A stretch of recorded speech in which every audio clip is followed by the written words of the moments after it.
February 24th, 2024. Channeling disclaimer. This telepathic channeling has been taken from transcriptions of the weekly study and meditation meetings of the Rock Creek Research and Development Laboratories and L/L Research. It is offered in the hope that it may be useful to you. As the Confederation entities always make a point of saying, please use your discrimination and judgment in assessing this material. If something rings true to you, fine. If something does not resonate, please leave it behind, for neither we nor those of the Confederation would wish to be a stumbling block for any. Topics: Armageddon and polarization, mythology and spiritual growth, Earth's chakras and densities, the Sinkhole of Indifference, honest communication in the green ray and blue ray energy centers. Jim channeling. Quo. I am Quo and am with this instrument. And we greet each at this time in the love and in the light of the one infinite creator that is within each entity in the circle and all entities upon your planet and within the universe. And we are honored to be able to join this group that is aware of this basic premise of the creator of all things, being all things everywhere at all times. This afternoon, we are honored, as well, to be able to entertain and attempt to answer queries which you have as conscious spiritual seekers of truth. We hope to be able to give answers that illuminate your journey, comfort the aching heart, inspire the intellectual mind, and rejuvenate the physical body. We are always asking you to take what we have to say with, what you might call, the grain of salt so that you may determine the value of our words and use those in your spiritual path as food for growth. And those words that have no value at this time, then just set them aside. This gives us the ability to speak with greater variety and intensity so that we give you what you hope for and can use in your spiritual journey. And we do not provide what you may call the diversion or the block of granite to block your journey. At this time, we would ask if there is a query with which we may begin. P. I have a query regarding the connection, or is manifestation the same as intelligent infinity? Quo. I am Quo and am aware of your query, my sister. The manifestation that you have asked about in the possible relationship with intelligent infinity is indeed an equality, for intelligent infinity, which you may see as the one infinite creator, has made all that there is within the infinite universe. This is a manifestation of love which the infinite creator has created all things out of through the power of love to manifest through light, which becomes the love/light of the creation, the product. The creation of what seems to be solidity and infinity at the same time. The solidity is an illusion, most especially within your third density, but within all densities of the creation, for within each thing, as you would call objects or manifestations, there is activity that could be described as the molecules of light that move back and forth, round and round in different speeds and angles of rotation that give the manifestation of solidity of an objective reality which entities, such as yourself, may be able to utilize within various levels of vibration in the great octave of creation. Thus, the creator of intelligent infinity has made this octave of creation as a pathway back into unity of each portion or manifested being with the one infinite creator. Thus, this simple equation of intelligent infinity equaling manifestation has great ramifications on all levels of being for all beings everywhere as they move through their incarnated patterns time after time after time through the various levels of the octave of being, so that the creator may know itself with each incarnation, with each choice, with each thought, with each level of being. Is there a further query, my sister? P. No at this time. Thank you. Quo, I am Quo, and we thank you. Is there another query at this time? G. Yes, Quo. Oh, there was a good discussion that came out of our study group about the RA Contact Session 24, specifically hashtag 24.6. My question is about Armageddon. In this passage, the reference was to Yahweh, known as He Comes, which began to send positively oriented philosophy 3,300 years ago, approximately. And RA said, thus the intense portion of what became known as Armageddon was joined. Could you say a little bit more about Armageddon? Quo, I am Quo and am aware of your query, my brother. The Armageddon that is referred to in that particular quote could be seen as the battle that is being waged at this time upon the inner planes of your planet by various fourth density entities who feel the need to engage in such a battle in order that there might be The possibility of the reconciliation of those entities of a negative nature who feel it is necessary to attempt to bring about the polarization of the people of your planet by whatever means necessary in order to add to their empire. This is one of the possibilities of the Armageddon of which those of RA spoke. It is that result of the one known as Yahweh, who made a transfer of entities to this planetary sphere at the beginning of its master cycle and utilized various means of cloning to help them discover more of the ways of love upon this planetary sphere. However, it was considered an abrogation of free will so that these entities would not be able to work within their own personalities, shall we call them, of the mind/body/spirit complex, and travel this path of polarization in the ways of love upon their own choices. Thus, the one known as Yahweh was able to find another means by which to describe itself, as he comes, because its own name of Yahweh had been abrogated by the negative entities and then was utilized to become the chosen, shall we say, God, of the entities from Mars, and they would then become the chosen people of the ones of Yahweh. Point 1. This is the primary meaning of the Battle of Armageddon, which has the positive benefit of reducing the possibility of what you call your warfare by the utilization of nuclear energy. We would also suggest that the Battle of Armageddon is a battle which each person upon this planetary sphere engages in on a daily basis when they see the seeming separation between entities of the third density as being the reality that must be dealt with, in a manner which is divisive, filled with anger, and the possibility of warfare which is so rampant upon your planet at this time, it has been for thousands of years. This is a battle that can only be won by those who become conscious seekers of truth and who see within themselves the seeming separation covered by the total unification of all things and all people existing within the infinite creator, as the infinite creator exists within them.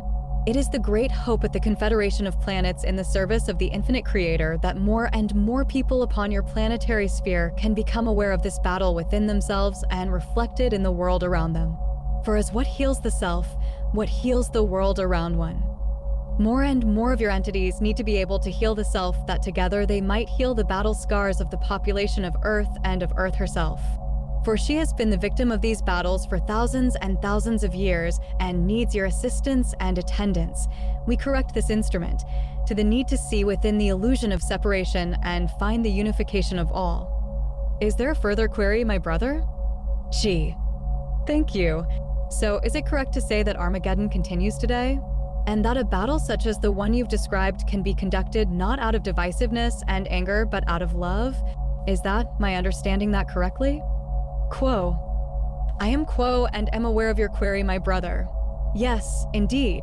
This is the message that we bring, that all adversity, all battle or war, all seeming division can be unified by the power of the love of the one infinite creator that flows through each heart in this planetary sphere if each heart is aware that this is possible and asked for such to occur.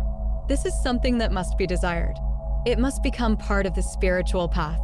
It must be that which is reflected in each action of each being at all times if possible. Is there a further query, my brother? Gee. Not right now, thank you, Quo. Quo. I am Quo, and we thank you, my brother. At this time, we shall transfer this contact to the one known as Austin. We are those of Quo. Austin channeling. Quo. I am Quo and am now with this instrument. We offer our gratitude to this circle through this instrument, again, for inviting us to join you in your circle of seeking, where it is in answering this invitation and joining you and attempting to be of assistance that we, ourselves, are able to continue upon our own journey of realizing our nature as the one infinite creator. And in joining you, we not only feel a sense of camaraderie and gain insight into the nature of the creator, but ourselves move further along on this infinite journey that we are all upon. At this time, we would ask if there is a query to which we may respond. Gary. Quo, in past channelings through the one known as Carla, the dance of polarity on this planet as third density was coming to a close was framed in the metaphor of a dragon. Negative polarity was said to be something of a dragon that was fiercely lashing its tail while it still could, and that, if memory serves, the tail would soon come to rest, and so forth. I'm wondering if the situation on the world stage now, where it seems there is an increase in the energies of authoritarianism and a decrease in democratic principles and institutions and norms, if that perspective is a manifestation of this lashing tale, so to speak, and what spiritual principles we may use in relating to this situation. Quo. I am Quo and am aware of the query, my brother. Indeed, as we spoke these words through the one known as Carla, we were utilizing a very deep-seated type of mythology familiar with that instrument and with what we understand as the primary audience of that instrument at the time, this being the imagery of the mythological dragon. This mythology, as we perceive it in the deep mind of your peoples, relies upon a story of heroism that the individual seeker within your density identifies within, what has been called by your peoples in some corners of mythological study, the hero's journey. And the type of symbolism contained within these stories speak to deep aspects of your archetypical mind. And thus, the utilization of this imagery, as it is specific to your particular cultural mind, does contain deeper aspects that may appear on the surface. And we can confirm that in your query. Identifying those manifestations of particular types of energy being manifested upon the so-called world stage of your planet do indeed speak to these energies that have been identified in a mythological sense by the dragon. You can seek deeper into this symbolism and metaphor by examining a type of mythology that has become somewhat antiquated in your modern day, but remains quite poignant in your modern storytelling. For in the past, there was a much simpler story of the valiant knight. The valiant hero set upon a valiant quest of righteousness to do good and to liberate a people or a person or resources from a great beast that hoarded these things and terrorized these things out of selfishness. This framing is, what we would call, quite distorted in how it examines the path of the seeker in third density, but is a poignant one that reveals much about your particular planet and how even those positive seekers who wish to do good in the world, you may say, find themselves embroiled in aspects of violence and attempting to discover the great treasure that awaits the seeker in more material successes. There is a correlation in how this ancient myth has played out upon your stage and how you can view the, what you might call, death throes of the dragon as gripping even more tightly to that which it wishes to control, which is not just the physical, material resources of your planet in order to maintain control over peoples, but also what you can call a psychological and even spiritual control over your peoples in the sense of instilling certain values of separation and fear and elitism. These things can be seen as various arms or appendages of the mythological dragon, attempting to keep the seeker who, in the ancient myth, is the hero upon the journey from liberating these things and giving them to the people of the world. The deeper aspect of this myth that we feel was unrealized at times in your past, but is more alive in groups of spiritual seekers such as this group, is the realization that the treasure being guarded by this dragon is indeed not literal material treasure, just as the literal material resources of your world are secondary to that treasure that can be found within the self. If one is able to recognize that this dragon and its appearance as an external force is first grappled with within the self, that in journeying through the inner caves of one's own mind into the deeper and deeper subconscious levels, one may face many difficult aspects of the self that can be seen to be vicious and can be externalized as those things in your world that you do harm and cause fear and express selfishness and greed. For all of these things live also within the self. And as the hero's journey is deeper within the self, being able to release one's fear and aversion to these things and integrate them, one may discover that treasure that lays deep within.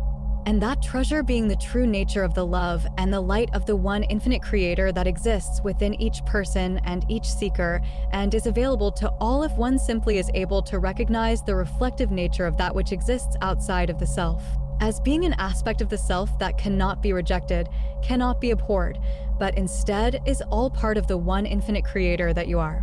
And to realize this fundamental treasure is to realize your true nature as one with all and the one infinite creator. Is there a further query, my brother? Gary. No, thank you, Quo. Quo. I am Quo, and we thank you, my brother. Is there another query to which we may respond? P. Just in follow-up, I love that idea of the dragon being that force within us that we need to burn, or that needs to burn through in order for us to find and going deep into our caves, and in order to find our jewel. I've always thought dragons were kind of misunderstood, really. But my question is, the hero's journey. Is the hero's journey, is it an equivalent to the lifting of the veil? Quo. I am Quo, and I'm aware of the query, my sister. We can say that there is some correlation between the realization of the hero's journey as it is understood by your peoples, particularly certain individuals who have made a study of mythology across cultures to realize that there is a universal and archetypical aspect to this so-called journey that each self takes. These archetypical aspects have played out and then expressed through story and through mythology across cultures and across ages. And those seekers within your culture who have made a study of these things have realized that these mythologies do speak to a truth that is even greater than that which is found in the world around you. For what you see about you is indeed what we call an illusion. And the ability of storytellers and those who weave mythologies and consistently discover the same patterns through the storytelling are indeed piercing an aspect of the veil and revealing to the self something that lies underneath. We would clarify that this thing that is being perceived is more akin to a clearer vision of the archetypical mind as developed by your sublogos. Indeed, this sublogos created a set of conditions for the self that includes the veiling that you experience within the third density. And when the weavers of myth and storytellers tap into this, they reveal these various patterns that can be realized by the self in one's own life, in one's own mind, and in one's own energy patterns. And these things become a tool by which the self can gain self-realization, gain a better understanding of the self within the illusion, and a better understanding of the illusion itself, so that eventually it is seen for what it is and the veil is lifted. And so while this hero's journey is a piercing of the veil, it is ultimately, itself, another illusory aspect that can be pulled away. And if it is utilized properly, it is no longer needed. For the ultimate truth that is revealing is seen as being all-encompassing in all stages of that journey, its beginning and its end. And the hero's journey is realized to be one singular, whole thing, which is often represented in this concept of the hero's journey by the circle, or the circular nature of this journey where the seeker arrives at the same place from where it departed. And this is a key aspect of the so-called process that you never truly left your home from the one infinite creator, and your journey through this illusion is built in order for that creator to experience this journey for itself. Is there a further query, my sister? P. No, thank you. That's wonderful. Quo. I am Quo, and we thank you, my sister. At this time, we transfer the contact to the one known as Gary. We are Quo. Gary channeling. Quo. We are those of the principle known to you as Quo, ready, once again, to receive your query and offer what we may in response. Perhaps not a solution or a resolution, but that which you may consider in order to stimulate your own innate capacity to untangle your knots and discover those clues and that insight that is waiting for you within the catalyst that troubles you. Is there a query to which we may respond? We are those of Quo. G. Yes, Quo. Throughout the readings related to the Law of One, much attention is paid to the chakras within a human being, the crystallizing and balancing of these energy centers. I'm just wondering, since I'm increasingly conscious that the Earth has its own, it's a living being and has its own consciousness, does the Earth have chakras? And if so, what are they? Quo. We are those of Quo and have received this query, my brother. And indeed, that sphere upon which your feet travel and which offers you the possibility of existence in a physical body with the nourishment of energy source, the air which is cycled into the respiratory system moment by moment is, indeed, a being. It is not merely a collection of seemingly inert matter layered onto which is the advent of biological life, as if it were a room within a house or house itself. It is an entity which itself has offered itself for service and is upon a journey in its own right, not independent of those entities within its domain, but synergistically with as co-journeyers, co-creators, each a part of the other in very deep ways. As the third density consciousness arises out of the body of the planet and becomes something of the planetary being's means of experiencing itself, its eyes, its ears, its sensory organs and nerve endings, which is particularly poignant and pronounced in the third density being, which may consciously reflect upon itself and its world, much to the diminishment of your peoples and their experience. This is generally not recognized. whether due to that which is known to you as the materialistic / scientific mindset, or that religious mindset which devalues the world around one in the focus on the transcendent, on that which is beyond, on that plane which is after, or, we correct this instrument, on that plane which is following this one. Seeing perhaps this as a realm that is merely a resource to be controlled with dominion and so forth. You may, indeed, see something of various planes or nexi of consciousness of the planet itself as she evolves through the various stages, which are manifest to you as densities, beginning with, of course, the emerging out of timelessness and chaos into a more ordered, structured, and manifest experience of the first density. The planet at this stage has, in potentiation, the possibility of experiences of higher levels of consciousness manifested in the densities from second, third, and upward. But at this stage, its consciousness, as in the development of any being which contains within it a blueprint of ascending chakras and ascending levels and densities, is focused upon and limited by its experience within the first density as earth, wind, water, and fire interact over eons of time, difficult for you to grasp, in the teaching of one another and the laying of the foundation from which greater awareness may emerge. Until after great spans, graduation is ready, and the planet and its constituent beings or manifestations of its consciousness upon the surface may move forward into the beginning of that which is known to you as biological life. This is the capacity for an entity, even on the simplest of levels, to move, to adapt to its environment, to develop goals and objectives and abilities for problem solving that starts very simply and becomes more and more complex as the light within that simple entity spirals upward into new and higher levels of understanding. Thus, a second density planet moves upward in its own journey and undergoes what your experience of time is. A significant portion in the billions of years of evolution of building a world of plants and trees and countless variety of flora and fauna in your seas, in your skies, each contributing a new aspect of understanding to the planet, each adding a layer onto which those who come after will continue to build, each forming a complex web of life in an holistic journey of myriad, seemingly separate parts working together in competition or collision or care to create a vibrant, rich world seemingly complete unto itself. The planet shares in this experience at the second density level, before the emergence of the self-conscious being which has activated its spirit complex. Thus you may see the planet or any planet as consisting of 7 planets, each upon its own level, each a growing, dynamic being which learns as it goes along through experience, through interaction, eventually increasing that learning until it is ready to cross a threshold onto the next stage, and so on, and so on. Is there another query, my brother? We are those of Quo. Gee. So it sounds like the Earth doesn't have chakras as we think of it as in our bodies, but you're likening them to the densities, the 7 densities. So this brings up a question we talked about earlier. Are the chakras a microcosm of the 7 densities? Quo. We are those of Quo, and in consideration of this question, we would offer that there are, indeed, correlation between the chakras and the densities. Not always the equivalency, but from the 3rd density perspective, each chakra contains the lessons, experiences, and learnings of each density. But the 3rd density entity layers onto that a much greater complexity that is not only the experience of the densities past, but is more. And the 3rd density entity has the possibility of activating the higher chakras to a degree without strict necessity to traverse through the upper densities, even to the point that the 3rd density entity may use the 3rd density experience as a launch pad to move beyond and upward, extremely rare though this situation is. But the experience of any given density and its correspondingly numbered chakra do contain much of the other in each other, and do have a sequence which unfolds together. We are those Quo. Is there a follow-up to this query?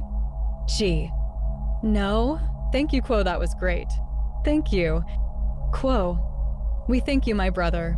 Is there one more query to which we may speak before transferring this contact? We are those of Quo. I have a question.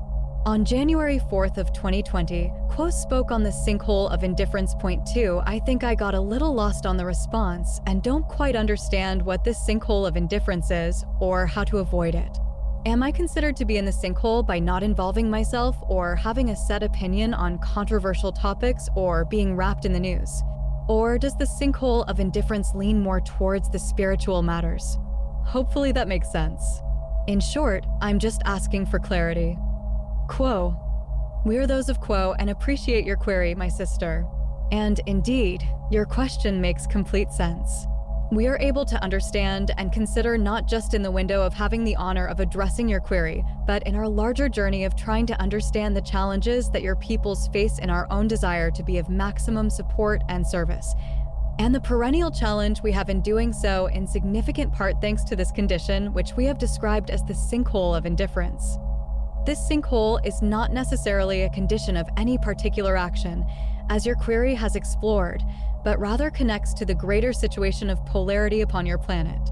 As you may understand, the purpose of the particular level of consciousness evolution which you presently enjoy is to facilitate the ability of the third density entity to make a choice, that is, to bias its consciousness in one direction or another, which we have called service to self or service to other.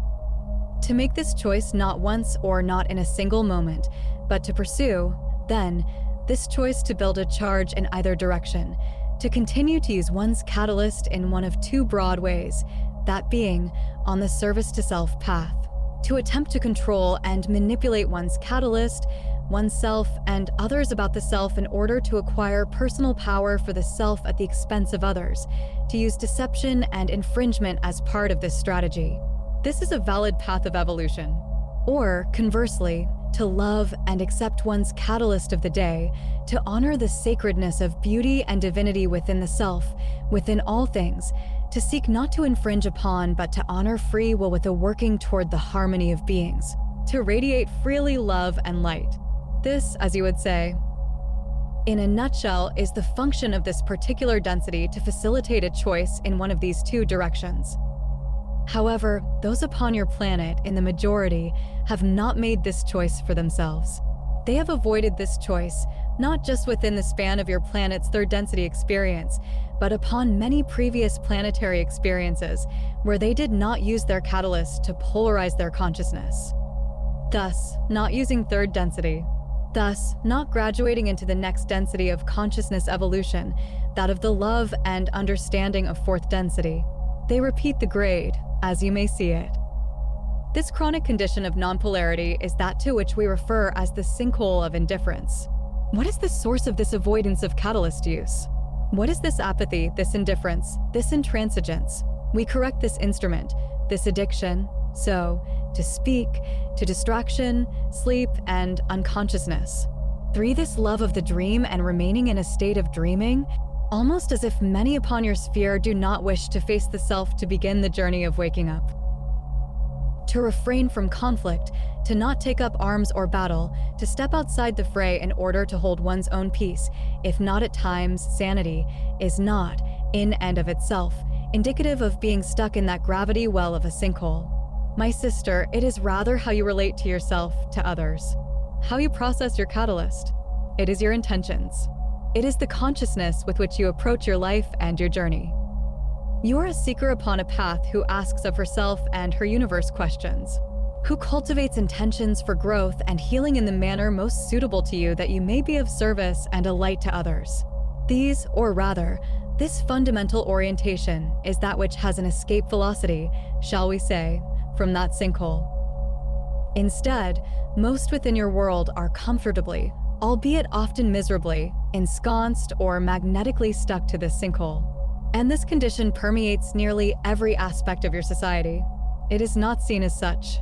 It is seen as normal. The great glittering show of your people's media and their many diversions and activities. While not wrong in and of themselves as a system, this helps to reinforce the sleeping state, shall we say, lulling those of your world into repetitive patterns that are not broken because conscious awareness is not brought to these repeating patterns. Instead, they are blindly enacted again and again with various permutations. One significant, and for your heart's devastation, outgrowth of this is the continual cycles of bellicosity, which have ravaged your world in various ways historically and into the present. This bellicosity is also a function of the repeating patterns of your history and the repeating nature of the sinkhole. At this time, we take leave of this instrument with gratitude to you, our sister, for this query and transfer our contact to the one known as Jim. We are those known to you as Quo. Jim channeling. Quo